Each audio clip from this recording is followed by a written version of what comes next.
हाँ हाँ, हेलो प्यारे बच्चों, welcome to the fifth lecture of electromagnetic induction.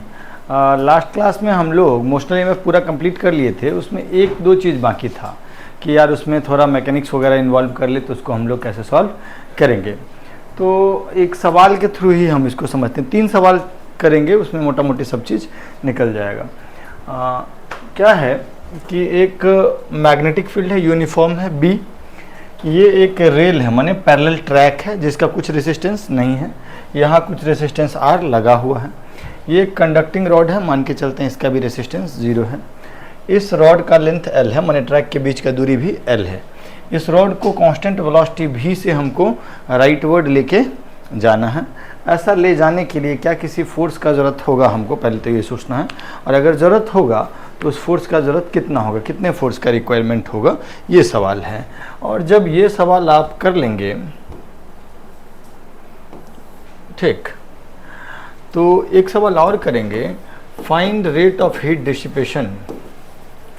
Find rate of heat dissipation in rod and also find power delivered by external agent, powered delivered by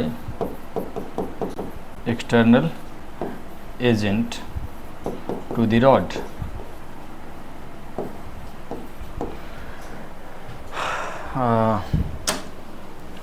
थोड़ा सा ये दोनों बात बताइएगा कि इसको खींचने में हमको कितना फोर्स लगाना पड़ेगा, और दूसरी बात कि एक्सटर्नल एजेंट जो है वो कितना पावर देगा इस रॉड को, और एट द सेम टाइम इस रेसिस्टर में रेट ऑफ हीट डिसिपेशन क्या है।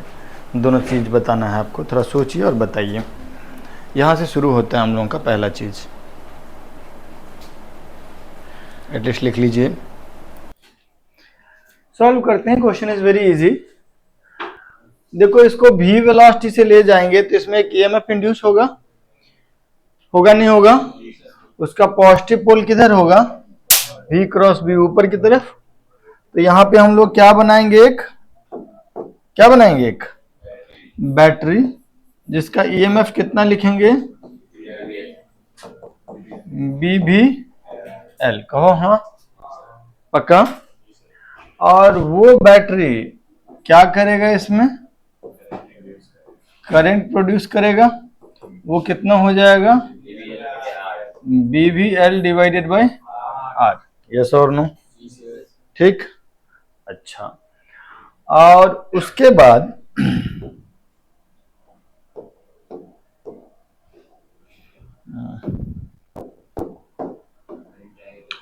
जब इस पे करंट आएगा तो मैग्नेटिक फोर्स आएगा ना, IL क्रॉस B। किधर आएगा? ऊपर की तरफ L और B अंदर की तरफ। L क्रॉस B किधर? पीछे। तो एक मैग्नेटिक फोर्स इस पे लगेगा, लगेगा नहीं लगेगा? कितना होगा वो मैग्नेटिक फोर्स? ILB। यस और नो? अगर हमको कांस्टेंट वेलोसिटी से इसको राइट में ले जाना है तो एक्सटर्नल एग्जैक्टली किसके बराबर होना चाहिए? F मैग्नेटिक के बराबर, दैट इज ILB। यस और नो? I की जगह पे हम लोग BVL बाय R रख दें। तो अगर हम I के जगह पे BVL बाय R रख देंगे तो यहाँ क्या आ जाएगा, BVL by R into LB। तो that is B square L square V by, कहो हाँ, ये एक्सटर्नल फोर्स हो गया। इतना फोर्स अगर हम लगा के ले जाएंगे तो ये किस वेलोसिटी से, कांस्टेंट वेलोसिटी से जाएगा, v वेलोसिटी से ये जाता रहेगा, हाँ या ना? अब ये बताओ कि ये जो एक्सटर्नल फोर्स है ये कितना पावर सप्लाई कर रहा है, F डॉट V। तो power supplied by external agent is how much? Power supplied by external agent is how much? F into V, that is this into V, B square L square V square by, yes और no? और इसमें rate of heat dissipation जो होगा P इन resistor, वो कितना हो जाएगा, I square into R। यही तो होता है, I स्क्वायर इंटू आर। तो आई का वैल्यू तो था BBL/R, उसका स्क्वायर कर देंगे तो हो जाएगा B² V² L² into are. तो फिर से ये कितना आ जाएगा B² L² V², जितना पावर हम सप्लाई कर रहे हैं वो यहाँ पे हीट के फॉर्म में निकल रहा है। 1 सेकंड में जितना जूल मैं कार्य कर रहा हूँ, एक्सटर्नल एजेंट जितना काम करेगा वही यहाँ पे 1 सेकंड में हीट के फॉर्मेट में तुमको निकल के बाहर आता हुआ दिखाई देगा। That is energy conservation. Is that okay? कहो हाँ। तुमको समझने में कोई दिक्कत? It is very easy PG. जल्दी लिख लो।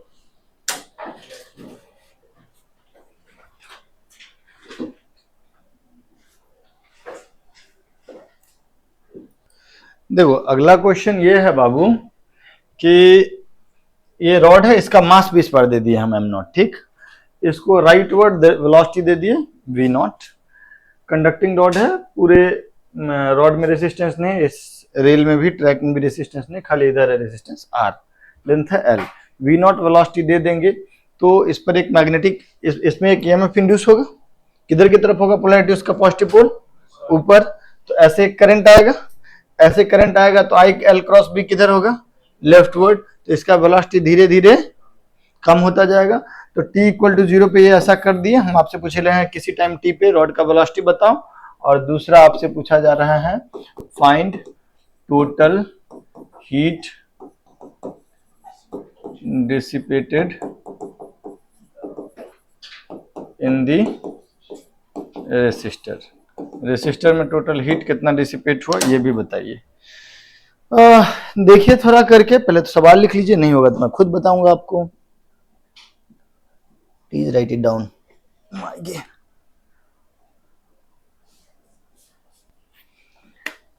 तो कठिन लग रहा है। हरिओम। सवाल तो लिख लिया आप लोग?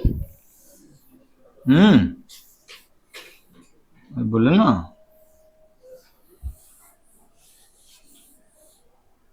सर्किट टूट गया ना, अब ठीक है।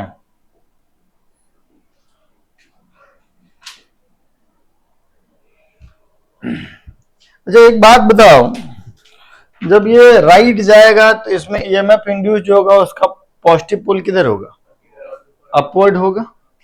तो माने किसी भी इंस्टेंट पे इसमें एक बैटरी ऐसे बनेगा और वो बैटरी इसमें एक करंट ऐसा देगा, और वो करंट जब यहां से गुजरेगा तो ILB की वजह से मैग्नेटिक फोर्स किधर होगा? IL क्रॉस B पीछे। तो इसका वेलोसिटी समय के साथ घट रहेगा, घटेगा, हाँ या ना?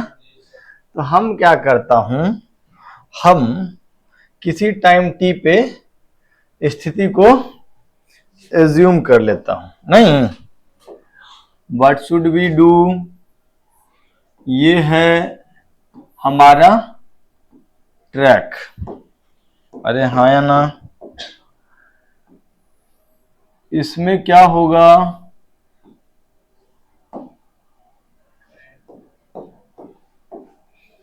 इसमें अच्छा, इसका वेलोसिटी एक इंस्टेंट पे मान लेते हैं इधर की तरफ है, ठीक। अब मैग्नेटिक फील्ड है अंदर, ज्यादा कट नहीं दिखाते हैं, देखने में गंदा लगता है, ठीक। तो वेलोसिटी जब इधर होगा तो V cross B dot L से EMF का पोलैरिटी ऊपर की तरफ होगा बैटरी का। तो बैटरी भी बना लूं, कितना होगा वो EVBL। V जो है वो किसी टाइम t पे है, एट टाइम t, यस और नो। और इसकी वजह से इसमें एक करंट आएगा, नहीं, इसमें एक करंट आएगा। उस करंट का वैल्यू क्या हो जाएगा? I0 नहीं रखते हैं, इसको I ही रखते हैं। V को V0 कर दें। अच्छा एक मिनट, ये I है और B B0 है, ठीक है। तो I का वैल्यू कितना हो जाएगा? V B0 L/R। सही की गलत? और इस करंट के, ये करंट इसमें ऐसे गुजरेगा, तो इस करंट की वजह से there will be a magnetic force in which direction, opposite to velocity, I L cross B leftward होगा।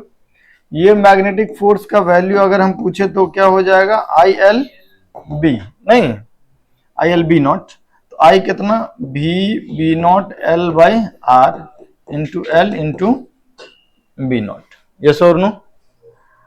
तो एफ का वैल्यू हो गया B not square L square भी by R, that is magnetic force. ये मैग्नेटिक फोर्स क्या करेगा, इस रॉड को पीछे की तरफ खींचेगा, तो मतलब डी एक्सेलरेट करेगा। तो इसका डी एक्सेलरेशन जो हम लोग लिखेंगे minus D V by D T, नहीं वो क्या हो जाएगा एफ बाई एम। तो एफ बाई एम मतलब B not square L square भी बाई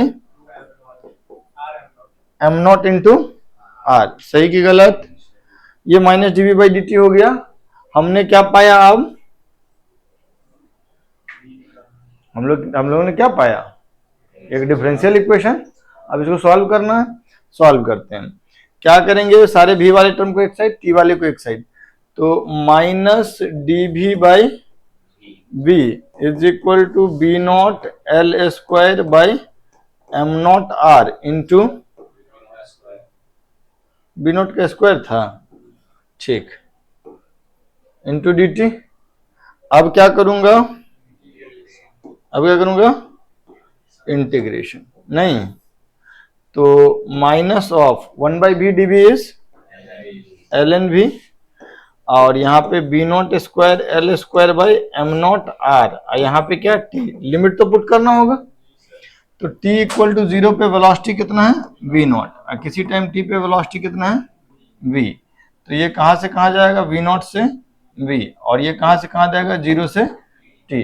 तो ये माइनस साइन को आरएचएस में लेके जाएंगे, तो ये क्या हो जाएगा, L N V minus L N V nought is equal to minus B not L square by M not R into T. B not square बार बार हम भूल क्यों जा रहे हैं, ठीक। तो ये तो L N A by B हो जाएगा, तो एल एन कितना हो जाएगा, V by B naught is equal to minus B not square L square T by M not R. तो भी का वैल्यू कितना हो जाएगा, v बाई बी नॉट हो जाएगा आपका e to the power minus B square L square T by M not R, कहो हाँ, बाप रे बाप। तो v बराबर B not E to the power minus B square L square T by M not R, ये at any time T velocity हो गया। ऐसा एक्सप्रेशन जीवन में तुम इससे पहले कितनी बार देखे हो, कहाँ कहाँ देखे हो ये, कहाँ, एक तो आरसी सर्किट में देखे होगे, नहीं करंट का ग्रोथ या फिर डिके, आई बराबर I not E to the power minus T by tau, या फिर तुम लोग अगर केमिकल काइनेटिक्स पढ़े होगे तो उसमें फर्स्ट ऑर्डर रिएक्शन में भी तुम ऐसा A naught E to the power minus k t है ना। तो यहाँ पे दो प्रकार से हम सवाल आपसे पूछ सकते हैं, क्या क्या सवाल पूछ सकते हैं। एक तो आपसे ये पूछ सकते हैं कि कितने देर के बाद वेलोसिटी जो होगा 0.37 v होगा, मतलब शुरुआत का 37% बच जाएगा। तो कितनी देर बाद बच जाएगा, पहले ये सब बात समझ गए। v वर्सेस t का ग्राफ बना सकते हैं। v बराबर कितना आया, v बराबर v naught E to the power minus B square L square T by M not R, कहो हाँ यही था ना। अच्छा, तो v वर्सेस t का ग्राफ, सॉरी हाँ, v वर्सेस t का ग्राफ जो होगा वो तो एक्सपोनेंशियली डिकेइंग होगा ना, ऐसा होगा नहीं।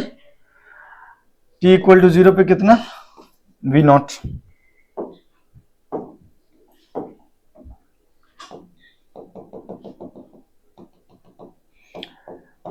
t, अच्छा यहाँ वहां पर जब होता था I not E to the power minus T by tau. तो टाउ जैसा यहाँ पे कौन है, M not R by B square L square. अगर हम इसका टाइम कांस्टेंट बोलेंगे तो टाइम कांस्टेंट क्या हो जाएगा, M not R by B square L square, यही ना। तो एक टाइम कांस्टेंट क्या, T equal to B sorry M not R by B square L square. एक टाइम कांस्टेंट के बाद वेलोसिटी जो बचेगा वो कितना बचेगा, 37% बचेगा, 63% खत्म हो जाएगा, है ना। अच्छा एक चीज और तुम लोग पढ़े हुए हो, फर्स्ट ऑर्डर काइनेटिक्स पढ़े हुए हो ना आप लोग, तो इसमें के जैसा टर्म क्या है, B square L square by M not R. तो हाफ लाइफ जो आता है, जितने देर में कॉन्सेंट्रेशन हाफ हो जाता है, उसका फॉर्मूला होता था 0.693, दैट इज ln2 अपॉन के, ln2 अपॉन। तो एक अगर हम लोग बोल दे हाफ लाइफ को, तुम लोग टी हाफ से ही डिनोट करते थे ना, हाँ, तो इसका हाफ लाइफ कितना हो जाएगा, ln2 upon B square L square by M not R. कहो हाँ। तो इतने देर के बाद वेलोसिटी क्या हो जाएगा, आधा हो जाएगा। इतने देर के बाद वेलोसिटी आधा हो जाएगा। क्लियर है क्या, इसे थोड़ा पहले ही आ गए, नहीं यहाँ पे 0.693 है तो इस टाइम से थोड़ा पहले आएगा। इतने देर के बाद velocity will become half, velocity will become half after this time, sorry,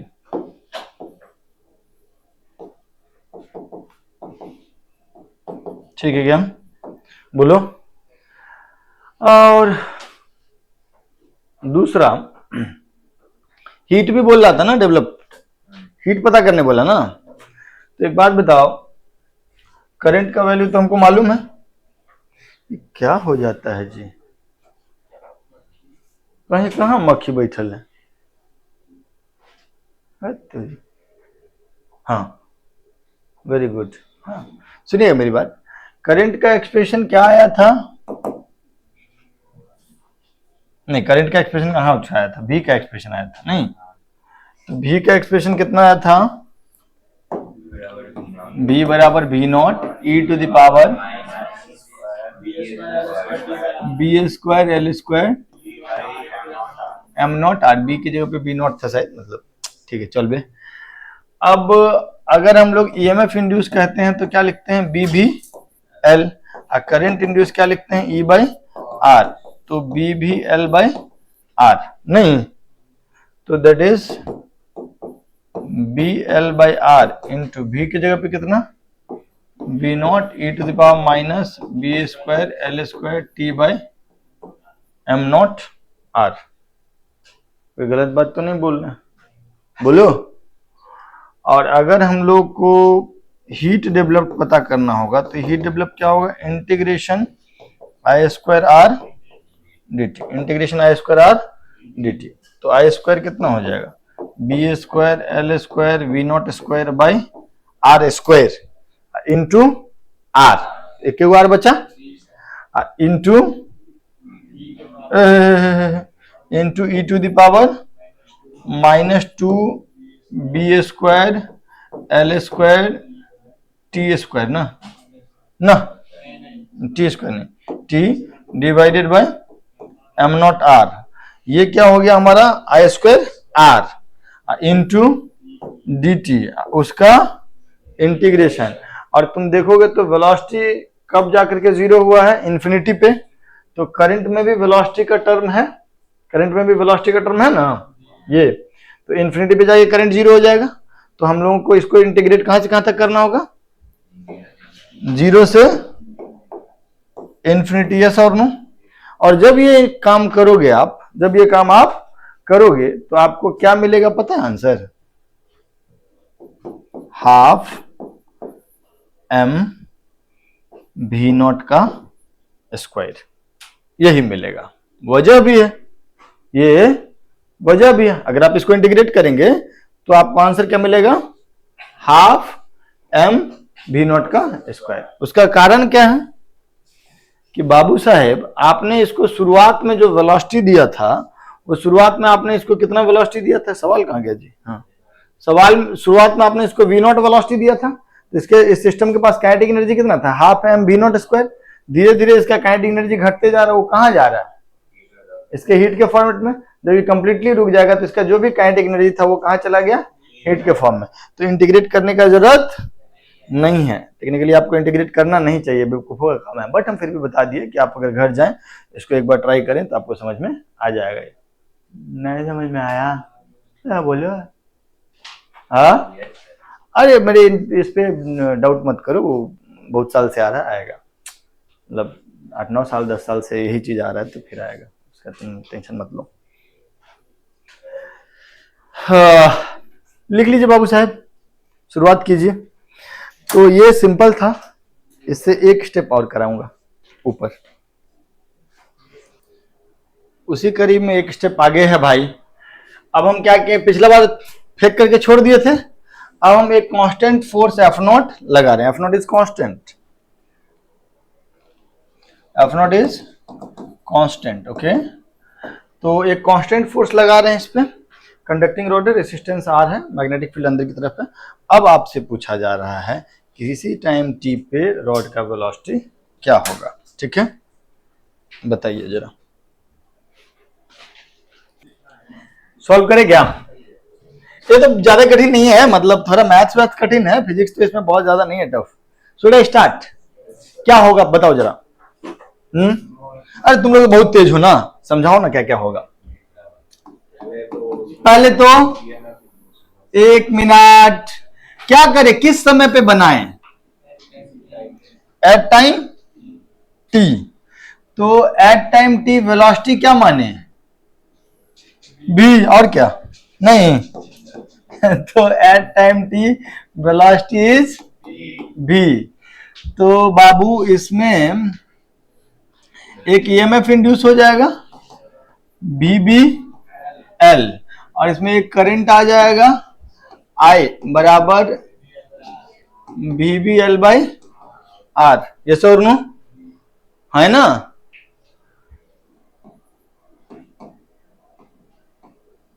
और इस पर एक फोर्स आ जाएगा पीछे की तरफ, मैग्नेटिक फोर्स। तुम लोग थोड़ा हेल्प तो करो, कुछ बोल रहे ही नहीं हो तुम लोग। हाँ, एफ नॉट बाद में आएगा, पहले मैग्नेटिक फोर्स का बात कर लेते हैं। एफ मैग्नेटिक पीछे की तरफ आएगा, और एफ एक्सटर्नल जिसका वैल्यू कितना है, एफ नॉट, है ना। तो अगर हम एनएलएम वाला इक्वेशन लिखेंगे तो क्या लिखेंगे, F naught minus F magnetic is equal to M DV by, कहो हाँ, बहुत अच्छे, बहुत बढ़िया। मैग्नेटिक फोर्स का वैल्यू कितना लिख दूं, I L B is equal to M DV by, अच्छा करंट का वैल्यू कितना लिख दूं, वी बी एल बाई, तो F naught minus V B L by R into L B is equal to M D V by, तो F naught minus B square L square V by R is equal to M D V by D T, yes और no. हैया, F naught R minus B square L square V by R is equal to M D V by, कहो हाँ,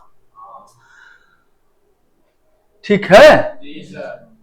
अब क्या करूंगा, अब तो differential equation आ गया ना, तो एक काम करते हैं, इस वाले को इधर ले जाते हैं, इसको इधर, तो 1 by M R into D T बराबर D V upon F naught R minus B square L square भी।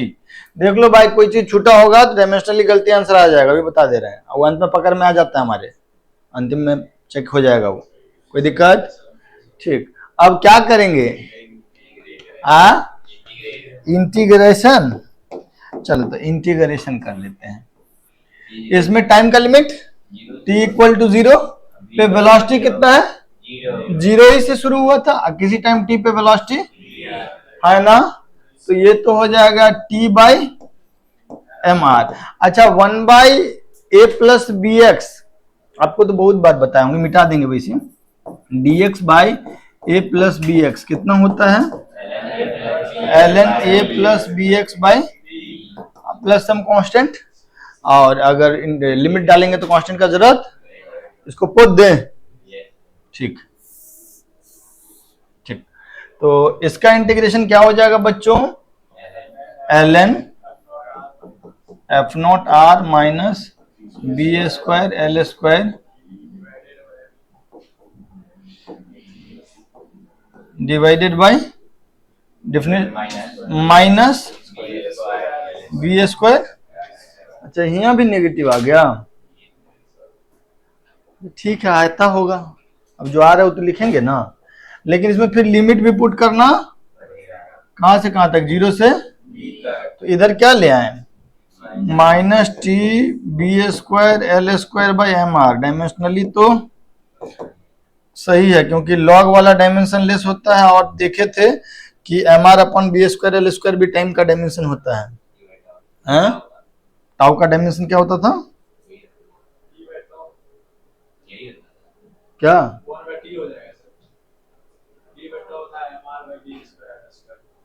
टाउ था ना, M R by B square.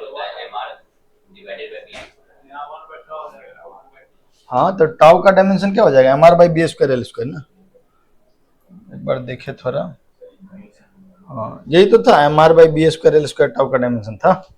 Check, बीच बीच में चेक करते रहना चाहिए कि गड़बड़ ना हो, नहीं तो शुरू से वापस आने में दिक्कत हो जाता है। F R minus B square L square भी अपर लिमिट, अब माइनस लोअर लिमिट यहाँ क्या बच जाएगा, एल एन एफ आर, तो divided by F R, is that okay? हाँ तो जो आंसर आएगा, बाप रे बाप,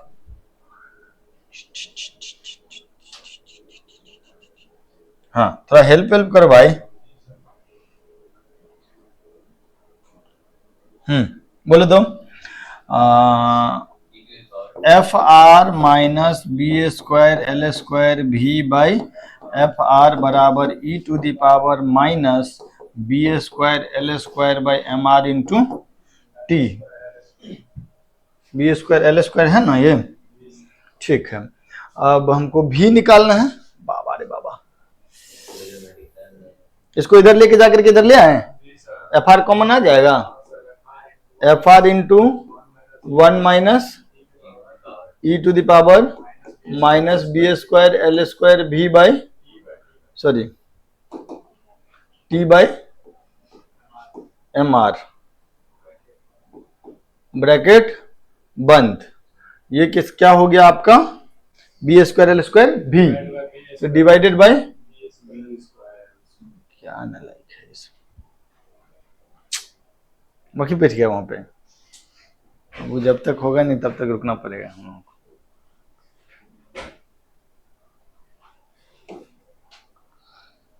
अरे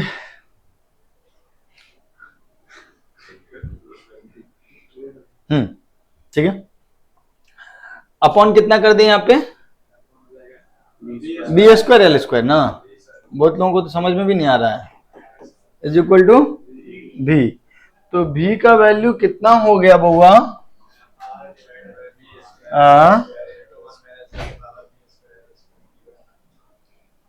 बी बराबर एफ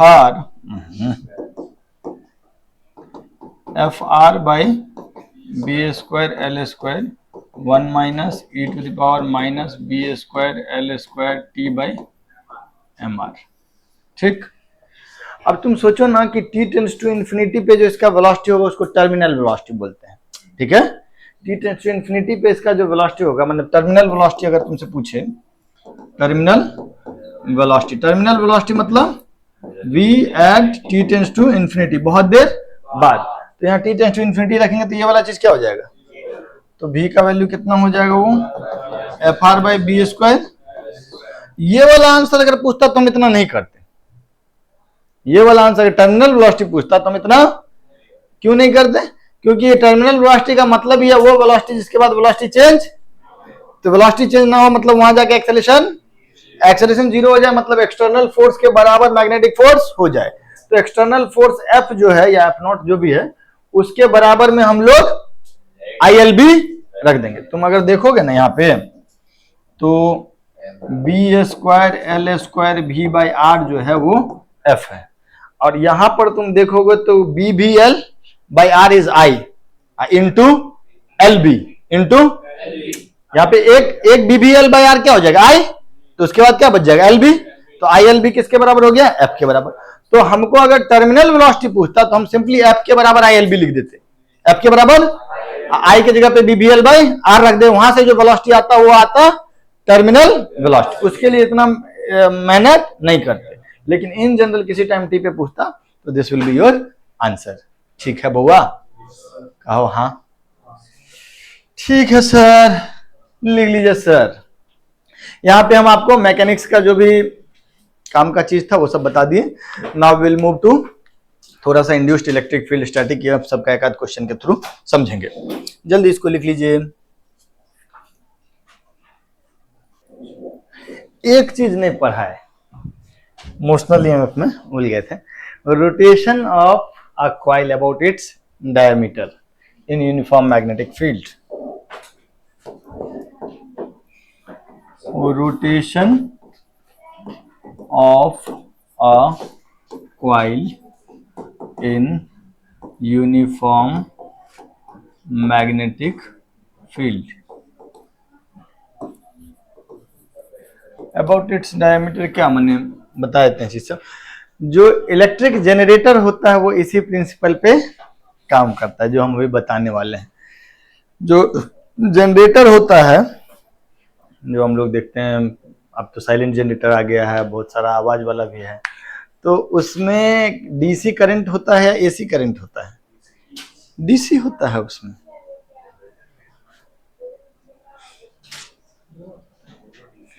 ठीक है हम पढ़ा लेते हैं, मैं सवाल पूछूंगा ही नहीं, बुर्बक हैं हम।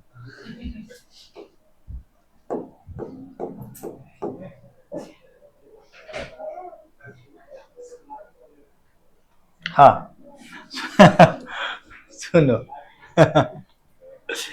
एक लूप है, सर्कुलर ही मान लेते हैं समझने के लिए। इसका रेडियस कितना मान ले,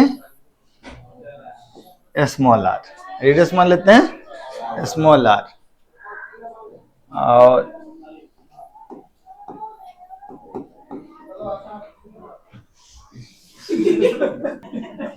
सुनो रेडियस आर है, रेसिस्टेंस कितना मान ले इसका, कैपिटल आर मान लेते बुआ।